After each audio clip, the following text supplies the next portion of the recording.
Oke, kita langsung kenalan aja nih. Oh ya, ini Mas Iksan udah open cam. Silakan Mas Aziz, kita open cam, kemudian kita kenalan dulu. Kemudian ini karena ada dua narasumber, kita nanti akan ini ya teman-teman gantian ya untuk materinya. Pertama itu akan dari penyampaian materinya dari Mas Iksan dulu, Faris Iksan, kemudian dilanjutkan sama Mas Aziz. Oke, silakan kita kenalan dulu. Dari aku dulu begitu ya? Iya, silakan Mas ya, Iksan. kenalin semuanya. Untuk nama lengkap Muhammad Faris Iksan, panggilannya Faris.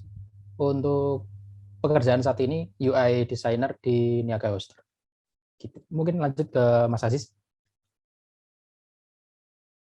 Singkat juga ya Mas Faris ya. Halo, saya Aziz. Saat ini saya bekerja sebagai UI UX designer di Flip. Mungkin banyak dari kalian juga udah tahu Flip, banyak yang belum. Jadi Flip itu aplikasi untuk transfer antar bank, gratis gratis biaya transfer gitu. Sekalian promosi ya. Boleh banget Mas Aziz. Seperti itu kira-kira. Oke, salam kenal Mas Iksan dan Mas Aziz. Oke, mungkin kita langsung mulai aja ya dari Mas Iksan untuk penyampaian materinya. Sekali lagi untuk teman-teman nih yang sudah punya pertanyaan itu boleh langsung di drop di kolom Q&A. Nanti akan kita bacain bareng-bareng ya setelah penyampaian materinya dari Mas Iksan dan Mas Aziz itu selesai gitu. Silakan Mas Iksan. Oke, aku langsung share screen ya, Mbak? Iya, silakan.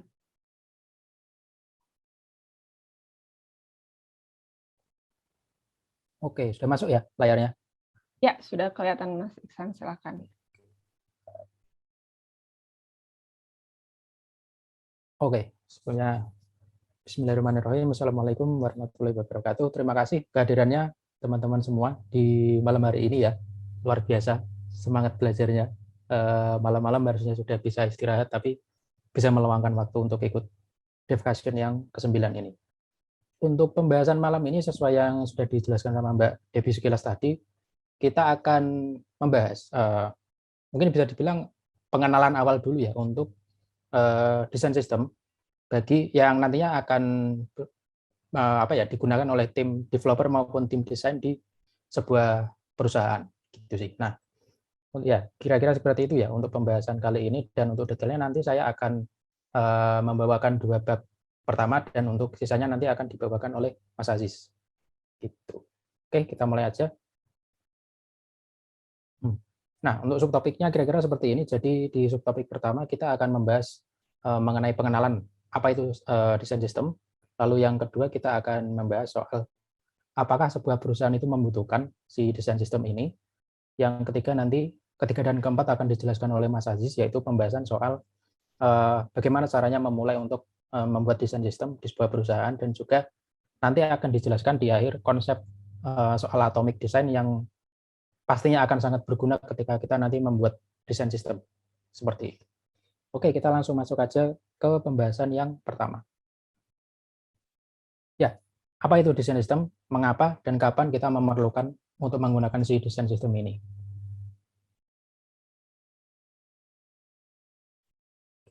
Nah, oke. Mungkin kita awali dari ini dulu ya, kenapa menggunakan desain sistemnya di awal ini. Jadi, kalau kita perhatikan, saat ini kan mungkin teman-teman juga sudah tahu, banyak perusahaan yang memiliki aplikasi maupun website itu yang bisa diakses di berbagai device ya. Contoh misalkan kayak Niaga Hoster gitu.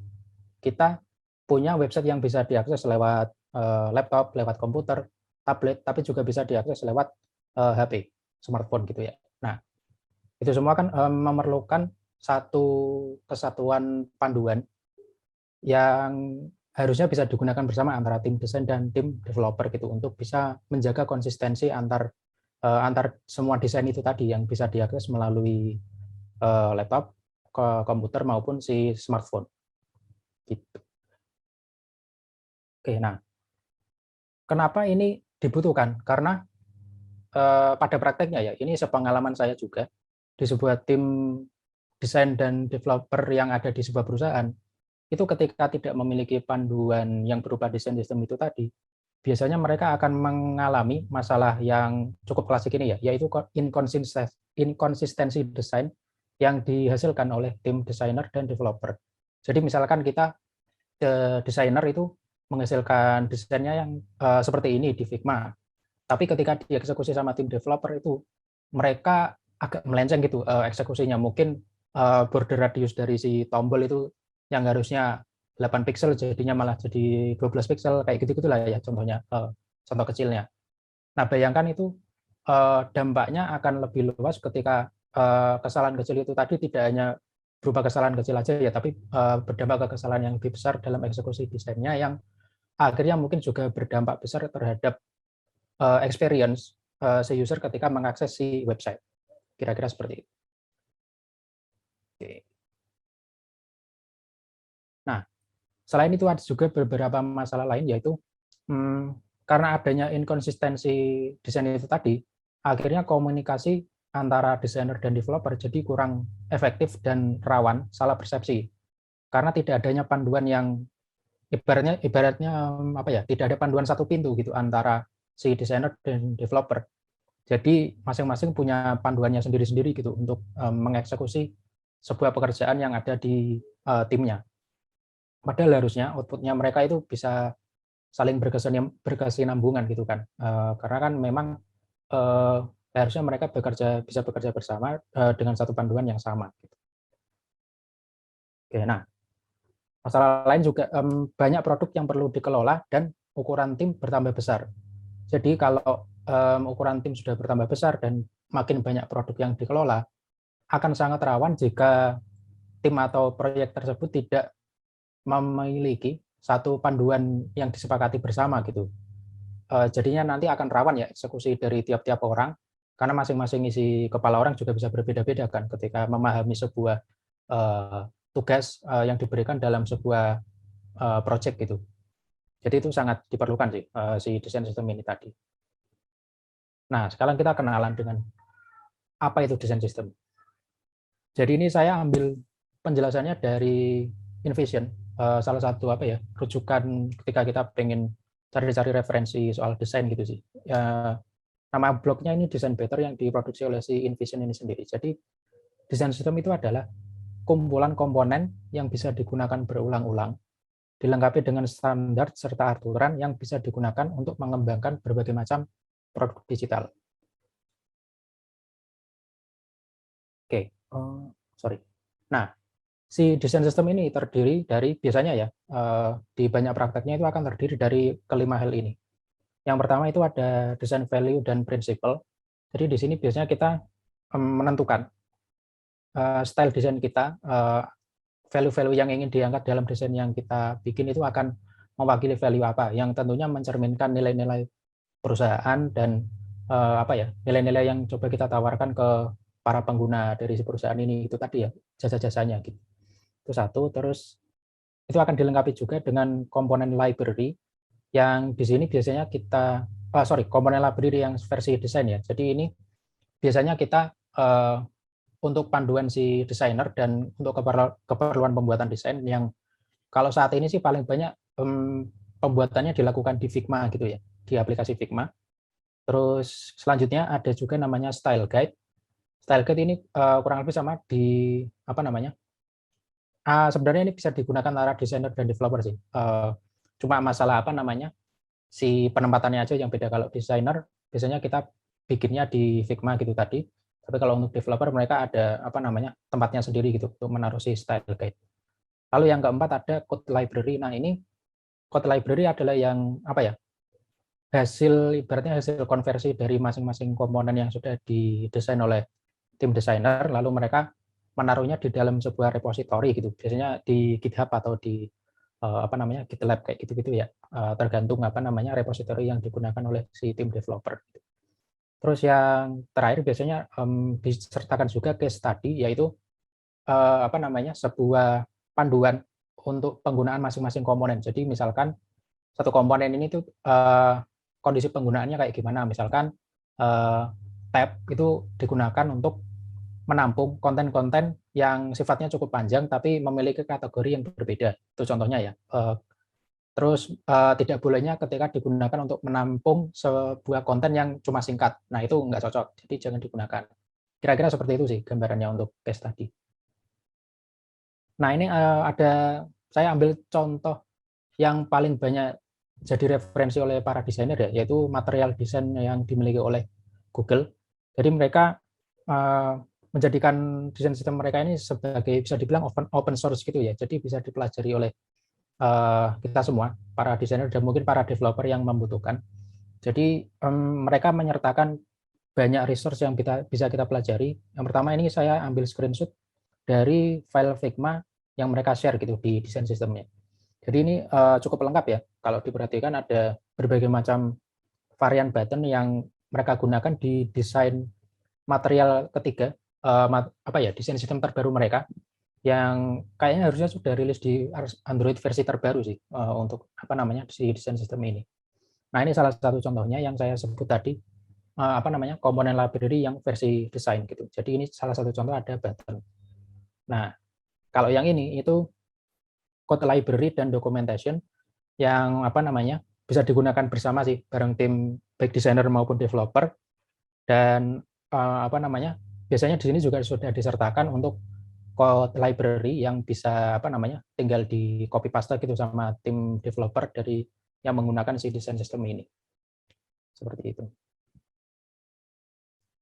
Oke, nah untuk pembahasan selanjutnya adalah soal kapan saat yang terbaik untuk bisa menggunakan desain sistem.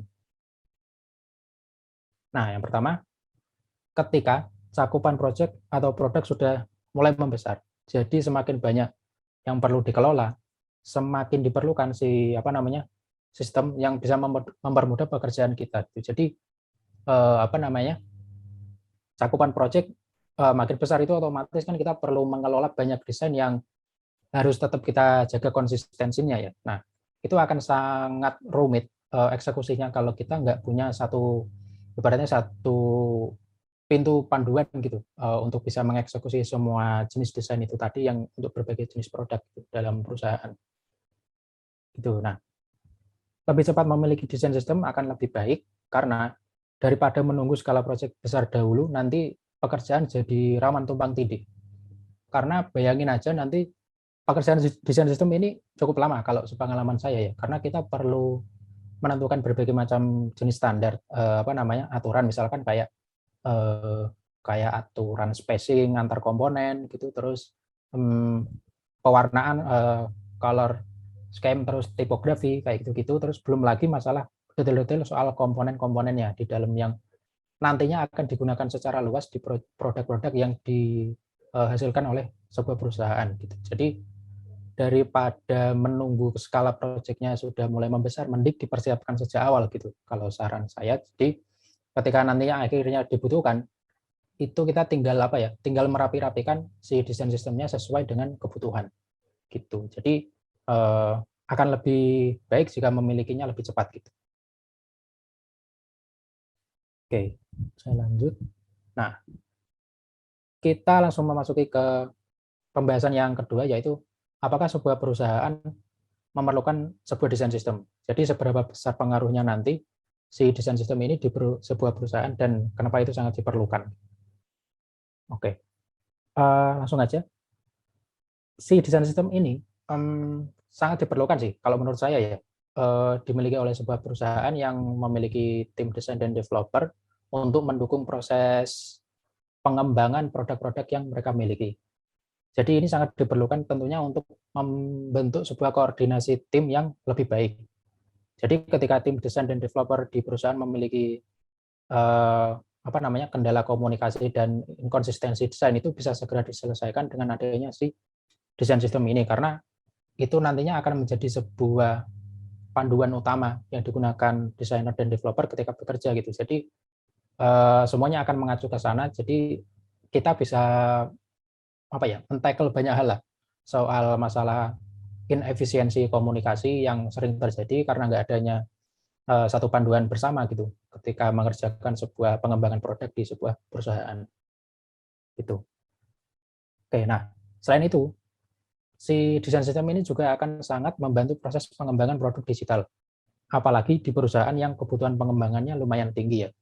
Jadi misalkan contoh kayak di Niaga Hoster ya, kita saat ini ada beberapa produk yang kita kelola selain landing page yang bisa teman-teman akses di niagahoster.co.id itu, kita juga ada produk yang namanya member area, order flow dan lain-lain itu. Nah, itu kita saat ini pun sudah memanfaatkan desain sistem untuk bisa mengeksekusi berbagai macam improvement yang diperlukan untuk bisa memenuhi beberapa target ya di tiap kuartalnya. Jadi dengan adanya desain sistem ini kita sangat terbantu tim desain dan developer untuk bisa dengan cepat mengeksekusi berbagai macam improvement yang dibutuhkan oleh tim kita gitu. Jadi penting atau enggak, sangat penting si desain sistem ini ketika kaitannya sudah masuk ke kebutuhan pengembangan produk digital yang cukup cepat. Oke, aku lanjut. Nah, contohnya seperti ini sih. Misalkan ya, kita ambil contoh di landing page Niaga Hoster. Jadi ini komponen yang salah satunya mungkin sudah cukup familiar ya, teman-teman lihat di landing page Niaga Hoster.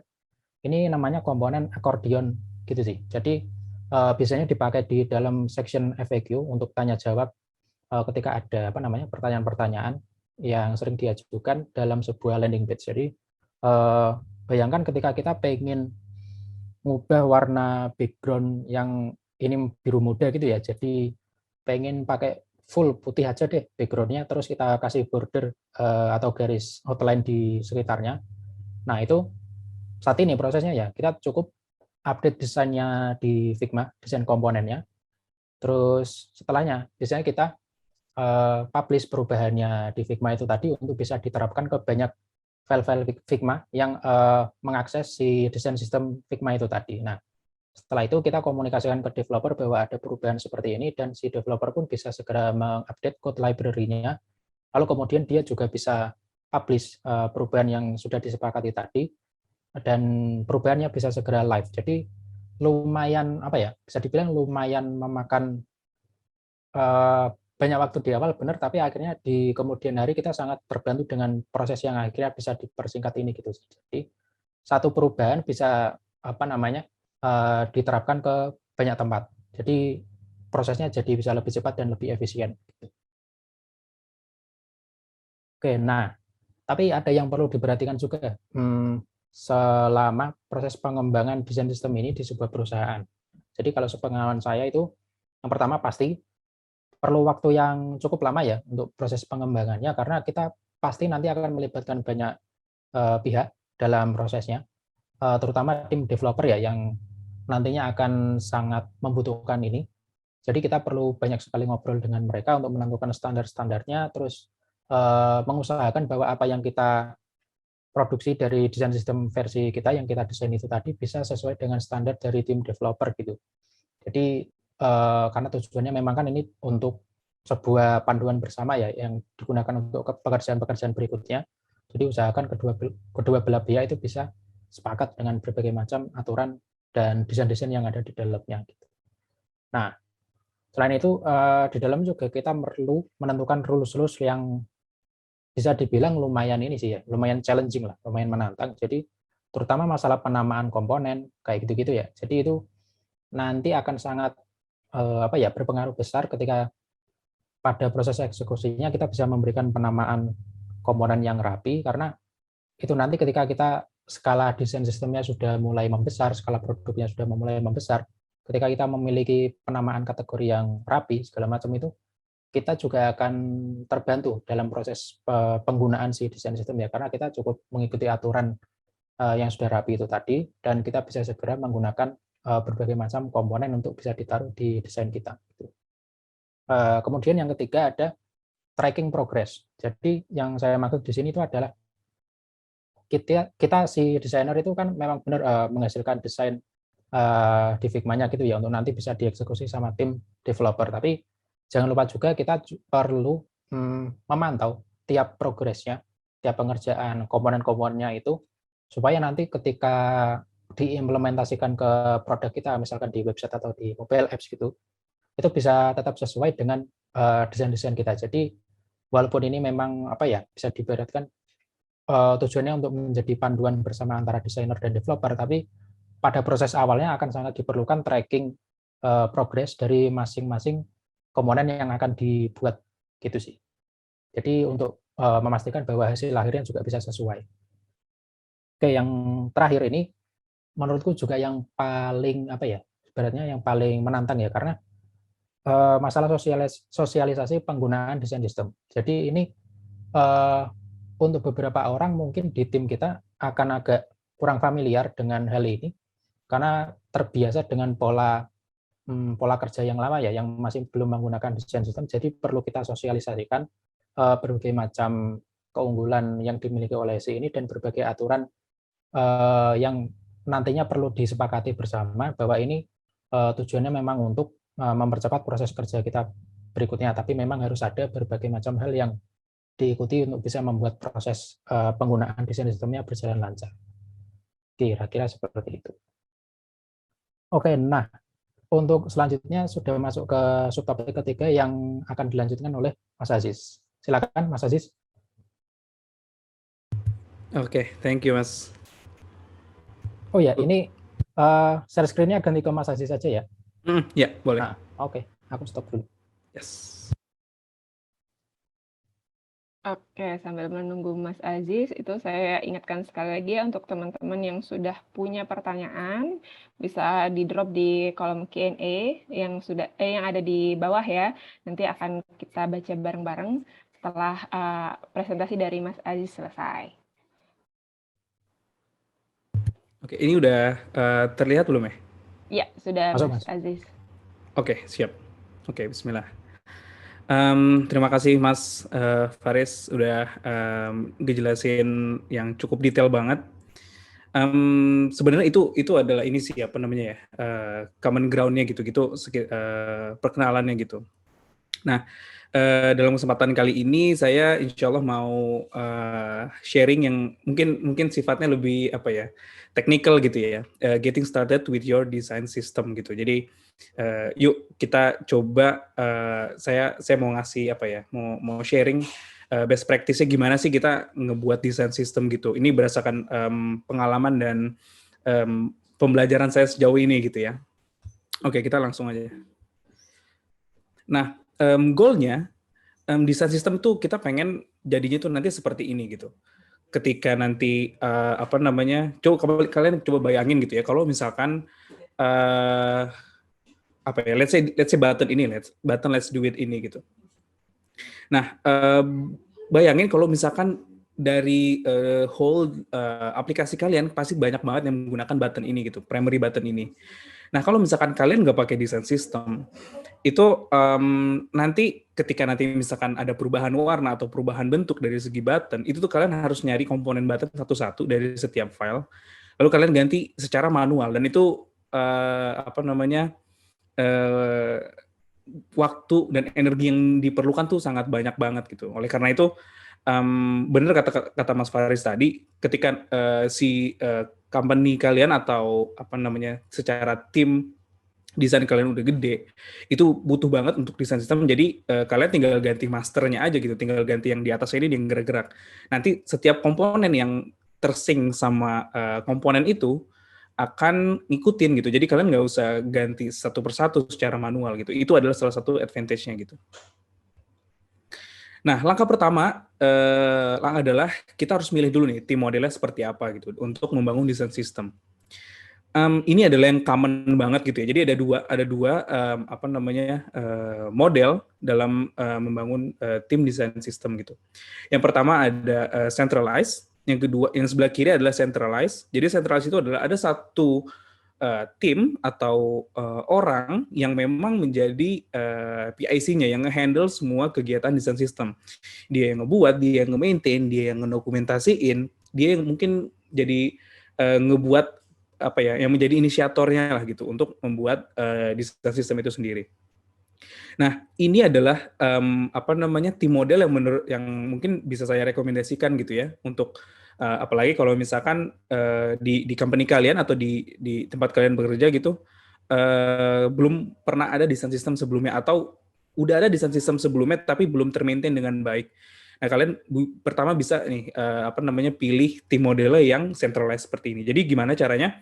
Jadi kalau ini yang saat ini juga di Flip kita di Flip itu kita jalani saat ini. Jadi ada satu tim atau orang gitu ya yang ngehandle semuanya gitu, tapi bukan bukan yang kayak semerta-merta gue butuh komponen ini nih gitu, tolong buatin dong, enggak juga gitu. Jadi kita tetap ngambil komponen-komponen dari masing-masing divisi atau subdivisi, karena mereka paling tahu use case-nya, komponennya apa sih sebenarnya dibutuhkan sama divisi mereka, apa segala macam di produk mereka. Namun nanti timnya yang menjadi mungkin let's say kita ngomongnya manajer gitu ya, manajer desain sistemnya ini yang nanti ngerapihin secara komponennya, mungkin ada layering yang ada layer yang stacking gitu, yang nggak perlu amat sebenarnya, tapi itu sering terjadi gitu, ada aja gitu komponen-komponen yang sebenarnya kurang rapi gitu, makanya kita rapihin gitu. Nah ini yang centralized. Nah, tapi centralized ini juga ada pro kontranya nih. Pro kontranya. Pro-nya yang adalah yang tadi saya bilang, kalau untuk untuk kita mengadaptasi desain sistem baru, ini sangat powerful banget gitu, karena ada satu orang yang memang ngejagain gitu. Oh, desain lu udah sesuai desain sistem belum gitu? Desain lu udah sesuai sama style guide kita belum? Jadi kita make sure bahwa desain yang nanti akan terdevelop dan akan terdeliver ke user itu tuh benar-benar yang kita konsisten gitu. Ini loh style kita gitu. Nah tapi kontranya adalah atau kekurangannya adalah karena ini dihandle sama satu tim aja gitu. Jadi kadang tuh sense of ownership-nya tuh kurang, karena dia itu nggak yang ngebikin komponen itu dari awal. Let's say kayak misalkan ada satu subdivisi gitu, misalkan kalau di let's say misalkan ya e-wallet gitu, e-wallet itu misalkan QR, misalkan kita let's say nama divisinya itu divisi QR gitu ya, divisi QR. Nah, dia kan yang paling tahu ya, dia melakukan risetnya, dia melakukan UT-nya, dia melakukan benchmarking dan lain sebagainya gitu. Nah, dia juga seharusnya mereka ini paling tahu sebenarnya tuh kebutuhannya apa-apa aja, kenapa komponen ini dibuat, kenapa komponen ini harus begini, use case-nya tuh apa-apa aja gitu. Nah, kalau misalkan pakai yang centralized gini, ini kurang ownership karena kita as a manager gitu ya, kita nggak ngikutin dari awal, kita cuman kita yang creating gitu, kita yang maintain gitu ya. Nah, yang kedua, yang sebelah kanan ini ada tipe tim model itu yang distributed. Jadi ini sebenarnya idealnya, tapi butuh waktu dan mungkin iterasi untuk sampai ke sini tim modelnya. Jadi yang distributed adalah, jadi setiap mungkin divisi atau subdivisi itu ada PIC-nya, dia yang ngurusin komponen-komponen desain sistem yang memang dibutuhkan sama divisi itu aja gitu. Nah, pro-nya adalah kalau misalkan pakai yang distributed yang seperti ini, itu tuh ownership-nya tuh oke banget gitu, karena dia tahu, dia yang buat komponen segala macam. Untuk menentukan nanti kita tuh butuh komponen A, B, C, D, itu mereka yang tahu gitu. Jadi dengan model yang seperti ini sebenarnya secara desain sistem, secara komponen kita tuh kaya gitu. Tapi yang tadi saya bilang, untuk sampai ke sini tuh rada susah gitu. Mungkin menurut rekomendasi saya, mungkin model yang distributed ini bisa digunakan ketika memang tim desain kalian atau stakeholder yang menggunakan desain sistem atau developer mungkin stakeholder lainnya gitu ya, itu udah aware dan memang desain system minded gitu. Apa kalau misalkan mau buat suatu produk, desainnya ngeliat udah sesuai desain sistem belum gitu, udah konsisten belum gitu. Jadi apa udah nge-refer ke desain sistem gitu. Nah kalau misalkan udah aware, udah awareness-nya udah oke, semuanya udah emang desain system minded gitu ya, ini baru bisa kita migrate ke yang distributed gitu. Dan ini sebenarnya jadi lebih enak karena udah flow-nya tuh udah enak banget cara kerjanya gitu. Dan orang yang tadi ngurusin desain sistem itu bisa bekerja as usual gitu, fokus ke produknya, fokus membuat solusi dan lain sebagainya gitu. Kalau di Flip sendiri ini kebetulan saya yang PIC-nya gitu ya, kita masih centralized, tapi pelan-pelan saya mau mencoba, ayo dong semuanya bisa punya ownership ke desain sistem, semuanya bisa contribute ke desain sistem. Jadi desain sistem ini tuh punya semuanya, nggak cuma hanya satu kelompok aja, tapi punya semua stakeholder yang menggunakan gitu. Itu sih dari secara team modelnya seperti itu. Jadi step pertamanya choose the team model. Kalau misalkan memang pertama kali saya suggest untuk yang pakai yang centralized, jadi emang ada dedicated team yang emang ngurusin desain sistem ini gitu. Lalu yang kedua, tentukan software design. Saya nggak tahu lagi harus, ya mungkin saya yang kurang referensi apa segala macam ya, tapi saya nggak ada pilihan lain selain saya merekomendasikan Figma gitu. Sejauh ini ya yang terbaik sih gitu ya. Figma is fire gitu kalau menurut saya. Saya kasih tahu kenapa. Yang pertama, aplikasinya gratis, software gratis, semua orang bisa pakai, gampang juga untuk dapetin softwarenya gitu ya. Lalu yang kedua, easy to collaborate. Nah ini memang kalau menurut saya easy to collaborate ini si Figma itu kan memang ada fitur freemiumnya gitu ya. Jadi kalau misalkan emang kita subscribe itu memang untuk collaborate itu oke banget gitu. Tapi it depends actually. Ini tergantung size dari tim kalian, apakah memang membutuhkan sebesar itu, butuh subscribe gitu ya. Atau kalau misalkan di Flip tuh kita ngakalinnya kita punya satu akun master. Nah itu kita jadi ya udah kita kita pakai di situ aja gitu, satu akun itu. Jadi kita collab-nya di situ gitu. Tapi nggak enaknya ada minusnya juga teman-teman. Kita nggak bisa nge-trace siapa yang ngelakuin ini, siapa yang changelog-nya tuh nggak kelihatan gitu. Lalu yang ketiga, fitur desain sistem yang mumpuni.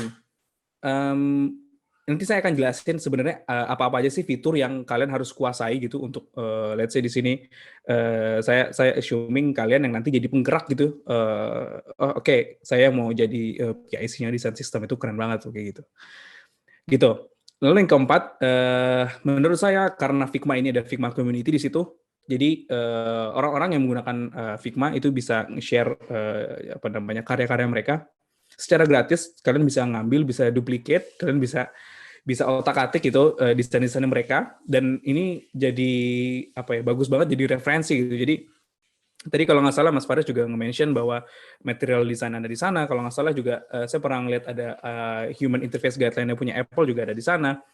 Jadi bisa banget untuk jadi referensi gitu. Lalu tadi saya bilang di poin ketiga fitur desain sistem yang mumpuni gitu. Nah ini adalah fitur yang menurut saya wajib banget kalian kuasai di Figma kalau misalkan kalian mau memang ngebangun desain sistem gitu. Jadi yang pertama ada constraint, yang kedua ada auto layout, dan yang ketiga adalah komponen dan varian. Nah, tadi Mas Faris juga udah nge-mention tentang responsif gitu ya. Jadi gimana sih kita ngedesain untuk semua jenis device gitu, semua jenis ukuran, semua jenis platform segala macam. Nah, ini adalah fitur yang memungkinkan kalian untuk membuat itu gitu. Jadi dengan constraint, dengan auto layout, jadi untuk dengan constraint dan auto layout, kalian hanya membuat satu komponen, tapi bisa responsif ke berbagai macam ukuran gitu. Kalian tinggal pilih frame-nya aja gitu. Tinggal oke, saya mau iPhone atau misalkan Android atau misalkan website gitu. Itu memungkinkan banget gitu. Dan komponen dan varian. Nah di komponen varian ini tadi saya juga bilang. Ini mungkin nanti akan relate ke ke poin selanjutnya gitu ya. Mungkin nanti aja deh saya jelasin deh. Oke, lalu step 3. Step 3 itu kita tentukan platform yang digunakan. Apakah iOS, apakah Android, apakah website. Apple pun juga bermacam-macam kan. Ada Apple Watch, mungkin smartwatch, ada Apple TV dan lain sebagainya. Kenapa menurut saya ini penting? Karena gini ya, iOS dan Android memang serupa tak sama gitu. Jadi memang ada mereka punya guideline-nya sendiri yang kita harus kita harus look up ke sana gitu. Kalau misalkan website ya kita kalau website udah pasti beda lah dari segi apa namanya screen-nya juga udah beda, mungkin dari segi navigasinya juga beda gitu. Jadi apa namanya penting banget untuk kalian tentuin dulu platformnya itu apa. Atau kalau misalkan memang company saya tuh ada iOS, Android atau website gitu, mungkin bisa dipilih condongnya tuh kemana. Apakah ke market yang menggunakannya iOS atau Android atau memang main feature-nya itu ada di website gitu ya. Kalian decide gitu. Karena boleh jadi setiap platform itu punya caranya masing-masing. Jadi kalau saya justru dengan desain sistem tuh kita bukan yang kayak kita mau buat desain sistem, membuat desain yang apa namanya yang autentik gitu. Menurut saya sih enggak sih, karena kita kan ngedesain juga harus melihat mental modelnya user ya. Nah, bagaimana kita ngeliat mental model user yang paling gampang ada kita ngeliat guideline-nya yang pemilik platform, iOS, Android, dan lain sebagainya. Karena mereka udah do the research, and then udah pasti, menurut saya udah pasti valid gitu ya, karena sekelas mereka udah riset, udah apa namanya user juga udah banyak. Jadi masing-masing platform tuh punya behavior-nya sendiri-sendiri, dan sebenarnya si platform-platform ini tuh udah nyediain behavior user gue tuh begini gitu melalui guideline desain sistemnya mereka. Jadi kita bisa banget kalau saya justru sebelum menentukan rules, menentukan apa namanya komponen apa dan lain sebagainya, yang saya look up tuh justru ya itu tadi guideline-nya Apple, guideline-nya Android gitu-gitu. Gitu teman-teman. Lalu yang keempat, pastikan komponen fit dengan screen size. Nah ini juga apa ya? Menurut saya sih penting gitu ya. Karena gini, saya beberapa kali ngelihat tutorial di YouTube atau ngelihat adalah pokoknya saya pernah ngelihat gitu orang ngebuat desain sistem itu tuh langsung saya buat Figma, saya buka Figma langsung saya ini button size begini. Terus ini ukuran ukuran font apa segala macam. Nah, menurut saya nggak salah sebenarnya, cuman best practice ya kalau menurut saya nih ya, sesuai sepengalaman saya. Kalau misalnya kita kalau misalnya kita langsung buat komponennya itu tanpa ngelihat ini fit nggak ya sama screen size-nya, itu malah jadi kadang-kadang kita ngebuat button jadi kegedean banget gitu, atau misalkan kita ngebuat suatu button tapi kok touch area-nya tuh kekecilan gitu. Jadi makanya di Figma itu ada mirroring. Jadi ada aplikasi, kalian download aja di App Store atau di Play Store Figma gitu, itu buat mirroring. Jadi apapun yang nanti frame yang kalian klik di laptop kalian itu akan ke mirror ke HP kalian gitu. Nah, biasanya saya ketika membuat suatu komponen itu saya buat dulu di screen aslinya, lalu saya mirroring, saya ngelihat ini secara reachability udah bagus belum ya? Terus habis gitu touch area-nya tuh udah oke belum? Touch area-nya tuh udah oke belum? Terus habis gitu, ini kalau misalkan jadi touch point ini kekecilan atau enggak? Kayak gitu-gitu. Terus habis gitu apakah ini misalkan kita ngebuat button tapi komponen-komponen lainnya itu terlalu kecil gitu misalkan. Nah, itu kan harus kita ngebuat in the bigger picture gitu. Jadi jangan fokus ke satu komponennya, tapi kalau misalnya kita tambahin komponen ini selaras nggak ya dengan yang lainnya gitu. Jadi penting banget untuk kita buat fit dulu nih sama screen size, sama komponen lain gitu. Gitu. Lalu yang kelima, gather components use case. Nah, ini menyangkut sama yang tadi saya bilang masalah varian dan komponen. Jadi kita kan tujuannya kita pengen buat suatu komponen yang reusable gitu. Nah, dengan bagaimana kita membuat komponen yang reusable, reusable maksudnya bisa dipakai oleh orang lain ketika memang membutuhkan komponen dengan use case serupa, itu ya kita memperkaya desain sistem kita, memperkaya library kita, komponen kita gitu. Nah, bagaimana cara kita memperkaya memperkaya komponen kita ya? Kita harus tahu use case-nya. Misalkan tadi memang masalah yang kayak tim struktur gitu ya, yang tim model, sorry. Jadi kita bisa nanya nih, misalkan kita let's say ini ya, as a tim model yang centralized gitu. Saya yang menjadi PIC-nya gitu. Saya nanya kayak sama si rekan kerja saya gitu. Siapa ya? Misalkan Doni gitu. Doni, Oke, gue buatin komponen nih, gue rapihin, gue masukin nih menjadi komponen gitu. Tapi gue pengen tahu dong use case-nya apa aja nih komponen gitu. Kita coba ngambil ini ya, ngambil contoh misalkan di sebelah kanan ini nih. Ini kan ada card-card gini nih ya.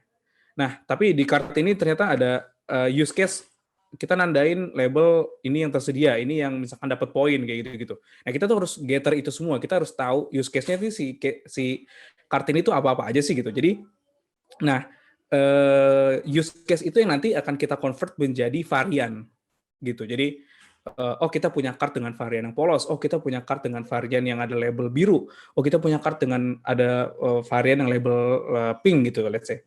Gitu. Jadi ini bisa banget dan emang ini modal kalian untuk memperkaya desain sistem kalian. Lalu tadi juga yang Mas Faris juga bilang masalah naming.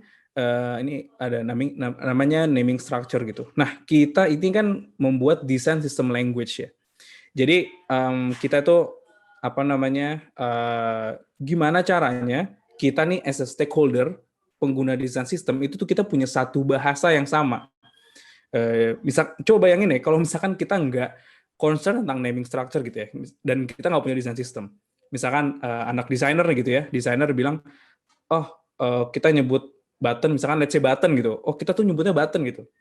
Nah, tapi misalkan developer punya sebutan yang lain, misalkan dia sebutnya tombol gitu misalkan. Atau misalkan stakeholder lain itu misalkan bilang, oh itu namanya tuh klik gitu misalkan. Ada yang misalkan juga bilang itu namanya CTA, call to action gitu. Nah, ini kan punya bahasa yang beda-beda kan. Nah, dengan desain sistem ini kita tuh jadi punya common ground. Jadi misalkan let's say, oke, kita sepakat kita namain button. Jadi ketika kita membuat button atau kita mau nambahin button di page ini, semua stakeholder itu tuh nge-refer ke satu komponen yang sama gitu. Nah, ini makanya pentingnya bahasa naming itu sendiri. Nah, ini ada salah satu ada formula gitu ya, ada formula bagaimana sih kita menstructure naming komponen kita gitu. Dan tapi perlu diingat ini bukan formula baku. Ini bisa banget kalian iterate, bisa banget diduplikasi, bisa ya trial and error. Tapi kira-kira seperti ini, dan ini yang sampai saat ini saya masih gunakan dalam membuat naming di desain sistemnya Flip gitu. Jadi yang pertama kita tentuin dulu nama komponennya. Tadi saya bilang kita harus duduk bareng diskusi. Kira-kira kita mau namain komponen ini tuh apa? Apakah button, apakah tombol, apakah klik, apakah CTA gitu. Nah itu apapun namanya kita harus punya common ground yang sama. Kita harus sepakat, oke, ini namanya A gitu misalnya. Jadi kita tahu nih, oke, kita butuh button, ya udah semuanya nge-refer ke sini gitu. Jadi kita misalkan di sini namanya button gitu ya, button. Lanjut, lalu kita kasih slash. Jadi kalau misalkan di Figma itu slash itu jadi kayak di dalam komponen, di dalam folder komponen itu ada folder lagi, ada folder lagi gitu ya. Nah, jadi setelah kita tentuin nama komponennya apa, slash, lalu yang kedua differentiator. Differentiator itu pembedanya apa sih antara button yang ini dengan button yang itu gitu misalkan. Nah, differentiator ini bisa juga kalian pakai modalnya gitu ya. Dari yang tadi saya bilang variannya atau use case-nya. Misalkan di sini yang pertama yang di atas ini button standar itu button default gitu. Yang kedua di sini ada button namanya button deleted gitu misalkan, atau button yang ada undo-nya gitu misalkan. Nah, ini kan jadi dua button yang beda. Nah, ini makanya ada differentiator-nya di sini. Tapi sama-sama button. Jadi kita buat grup di sini. Kita buat folder lah, buat grup. Jadi di dalam folder atau di dalam grup button itu ada folder lagi namanya folder differentiator. Ini misalkan di sini button default, ini button deleted gitu. Lalu kita lanjut. Lalu ada class di sini. Class ini apakah buttonnya ini primary button atau apakah itu secondary button atau tertiary atau dan lain sebagainya gitu. Jadi ada berapa model button sih gitu, dan ini berkaitan sama hierarki visual hierarchy-nya gitu. Misalkan primary memang itu yang menjadi main action-nya, yang kalau secondary memang itu ya it's important tapi ya nggak begitu jadi main action-nya gitu kira-kira. Ini bisa menggunakan visual hierarchy di sini gitu. Lalu kita lanjut ke type. Di type ini juga penggunaannya juga macam-macam. Kalian bisa buat type yang berdasarkan size, atau misalkan ada type, ada button yang polos, ada button yang ada icon yang di sebelah kiri, atau ada button yang sebelah kanan, kayak gitu-gitu. Atau misalkan button yang bisa ada animasinya apa segala macam. Nah itu kalian set di subclass type ini, gitu. Lalu yang terakhir ada state. State ini standar sih, kayak misalkan gimana kalau misalkan buttonnya idle atau aktif. Bagaimana kalau buttonnya itu dipencet. Bagaimana kalau misalkan buttonnya itu disabled. Gitu. Nah, kalian coba bayangin kalau misalkan kalian tuh udah punya semua komponen ini beserta varian-variannya gitu. Coba kalian bayangin bagaimana mudahnya ketika kita punya ini. Jadi ketika kita mau lagi ngedesain, kita bikin suatu tampilan baru, kita ya udah tinggal ngelihat library kita aja, karena udah kaya, kita tinggal comot-comot aja gitu. Oh, kita butuh yang ini, oh kita butuh yang itu. As a developer actually juga ini will helps a lot ya gitu ya. Karena perbincangan kita ketika ini berdasarkan pengalaman juga, misalkan Ziz, button ini kalau dipencet gimana, warnanya gimana, Ziz, ini kalau misalkan disabled gimana gitu. Nah, saya tinggal ya udah nge-refer, refer aja ke design system, ini udah ada semua gitu. Jadi ini jadi kayak kamus kita lah gitu. Jadi semua orang nge-refer ke sini, dan dengan adanya ini jadinya ya konsisten semuanya. Jadi orang nggak perlu buat komponen baru gitu, karena berdasarkan pengalaman, orang satu dengan orang dua itu pasti ada aja bedanya gitu. Kayak cara bikin buttonnya juga beda. Ada yang memang sukanya auto layout, ada yang sukanya buat manual dari rectangle, ada yang macam-macam. Jadi dengan ini kita satukan semua jadi konsisten gitu. Bahkan pengalaman juga karena mungkin screen-nya ke stretch gitu ya, karena ketarik, kita pengen ada scroll view apa segala macam. Jadinya mungkin buttonnya ada beda 1px, 2px gitu. Ini sering banget terjadi gitu. Jadi dengan adanya ini, hopefully it will makes our design tuh ini konsisten gitu ya. Gitu teman-teman. Lalu masuk yang keempat, ini atomic design. Ini salah satu metodologi yang kita pakai di Flip. It sounds cool. Atomic design gitu. Jadi misalkan lu gimana cara buat desain sistemnya gitu. Oh, gue pakai atomic design, itu kayak kesannya keren banget gitu kan. Selain keren, tapi memang ini fungsional banget, dan ini bikin waktu kerja kalian itu jadi super lebih hemat gitu. Sesuai namanya atomic design, ini pasti mungkin dari kalian juga familiar gitu ya. Kalau misalkan kita callback lagi pelajaran SD atau SMP kita tentang fisika, itu ada atomik apa segala macam. Kita bahas ya. Yuk.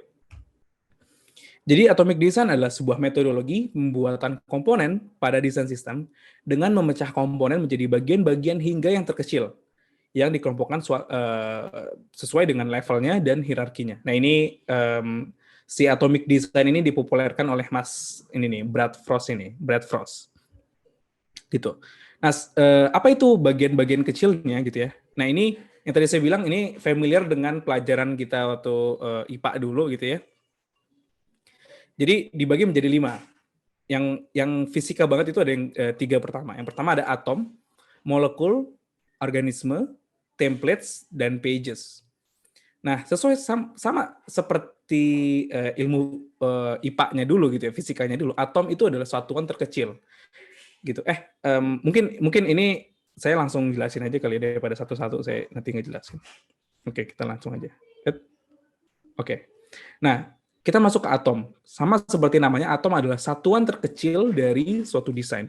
Dan atom ini sifatnya dia nggak bisa dipecah lagi atau nggak bisa diturunkan lagi. Ini udah satuan paling terkecil yang gitu. Nah, atom ini biasanya consist of standar HTML gitu, kayak misalkan warnanya seperti apa, kita set color scheme-nya dan lain sebagainya. Terus tipografinya seperti apa, kita menggunakan typeface apa, ukurannya apa aja gitu. Lalu icons, Lalu misalkan let's say avatar, sebenarnya masih banyak banget, cuman ini saya sekalian run through supaya tahu dan paham bagaimana sih dari atom, molekul, organisme dan lain sebagainya gitu. Nah kalau misalkan diperhatikan, lihat warna deh, lihat warna itu kan udah nggak bisa diturunkan lagi gitu ya. Mau jadi kayak apa turunannya gitu. Jadi ini yang dinamakan atom. Begitu pula dengan yang lainnya gitu. Lalu kita lanjut ke molekul. Molekul itu adalah, kalau ngeliat kalian gambarnya di sini ya, molekul itu adalah gabungan dari atom-atom yang udah kita set sebelumnya. Jadi kalau misalkan kita ngebuat desain sistem, itu kalau bisa kita ngebuat dari yang paling kecil dulu, dari atomnya dulu, kita state semua itu. Gitu. Jadi ketika kita ke next step, molekul kita udah punya library-nya, jadi ya kecil kemungkinan kita jadinya nggak konsisten gitu. Jadi kita state dulu atomnya itu apa-apa aja gitu. Kayak misalkan contohnya ini di molekul gabungan dari atom-atom. Misalkan kita let's say di sini button gitu ya. Tadi kita di sini ada atom warna biru di sini, ada atom typeface di sini, ada atom icon di sini. Jadi ketika kita digabungin semua ini jadi molekul. Molekul namanya button gitu. Contoh kedua, tadi ada atom avatar di sini, lalu ada atom typeface di sini, ada typeface juga di sini dengan ukuran lebih kecil, dengan warna, dan yang tadi kita juga ngambil dari atom. Nah ini adalah molekul profile jadinya, gitu. Gitu teman-teman. Oke, kita next ya.